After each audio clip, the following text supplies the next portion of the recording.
I agree with you. I don't think it's ever going to replace a clinician.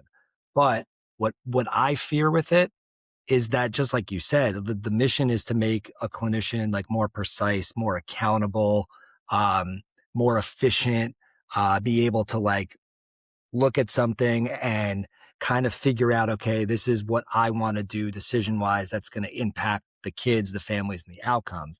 I think the line becomes blurred where if we're now making a clinician more dependent and actually less aware of what's actually driving the decisions, and it then turns into, okay, who's actually steering the ship? Is it the AI that's steering the ship, or is it the clinician?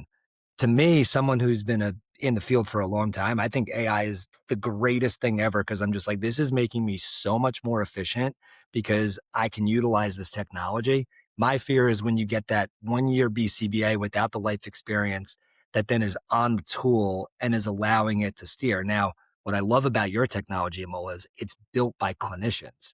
So it's almost like you have clinicians that are feeding it and it's learning from those clinicians. So in theory, what I'm hearing is a newer BCBA who's using Frontera is actually getting clinical support from clinicians just through AI.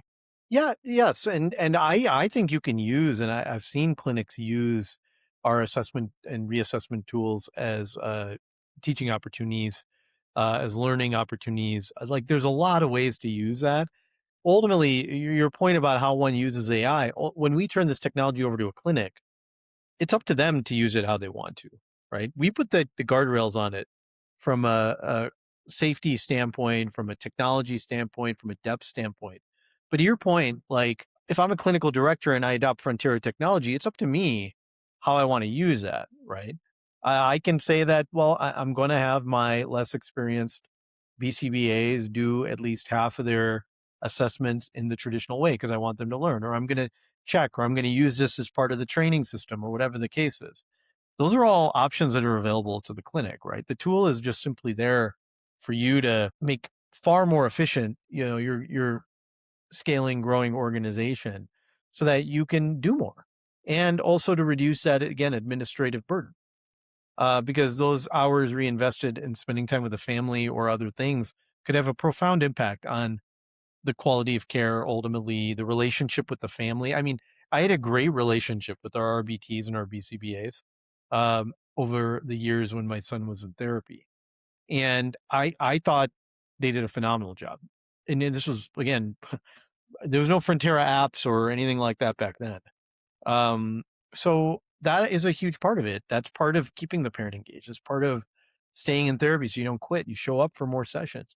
One of the funny things I always talk about is, the cancel rate and the turnover rates are so high, right? Like, the cancel rate in clinics is like 20, 30%. People don't show up. I'm like, what if you just got people to show up for therapy? Like, that in and of itself would be a huge gain in quality, right? But how do you do that?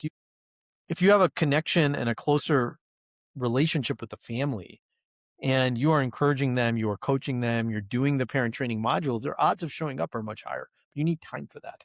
And if your time is taken with burdensome administrative tasks, that's less you can invest in those other things that I think matter way more. Yeah. Sounds like a lot of work smarter, not harder situations.